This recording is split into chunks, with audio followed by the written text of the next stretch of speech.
उपदेश ले लिया, सारी कथा गुरु जी से बताई, तो परमेश्वर के उस परमात्मा ही आए हुए थे। कबीर जी ऐसे चलते रहते हैं, इसीलिए तो आपको अभी तक यहाँ तक ले आए, इस कलयुग के इस पीक टाइम तक। कभी कहीं आपसे भक्ति करवाई, कभी किसी रूप में कहीं प्रकट होकर आपसे भक्ति करा के आपके 2-4 जन्म उस भक्ति के कारण आपको मनुष्य के मिलते रहे। और अब 600 साल पहले फिर आ गए थे आपकी पूरी चार्ज करके बैटरी। 650 साल पहले आ गए थे, आपकी पूरी बैटरी चार्ज कर गए, और अब क्या कह रहे हैं, अब आकर फिर संभाल लिए। इसी कारण से आपको मनुष्य जन्म मिलते रहे और आपके अंदर चाह है भगवान की, अब आकर फिर संभाल लिए। क्या कहा गुरुदेव ने? अब आके फिर संभाल लिए। किसने? कबीर परमात्मा ने, जो 650 साल पहले आए थे, हमारी बैटरी चार्ज करके चले गए थे, अब आके फिर संभाल लिए। तो भाई और बहनों, अब आके हमें कब संभाला, कैसे संभाला? अब कौन है वो कबीर परमात्मा जिसने हमें संभाल लिया?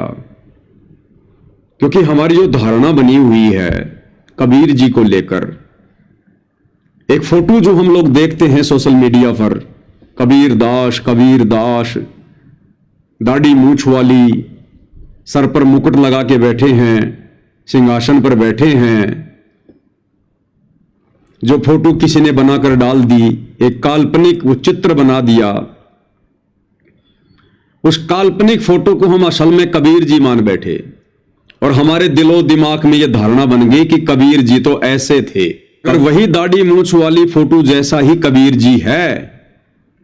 तो गुरुदेव भगवान कह रहे हैं कि आज आकर फिर संभाल लिए कबीर जी ने।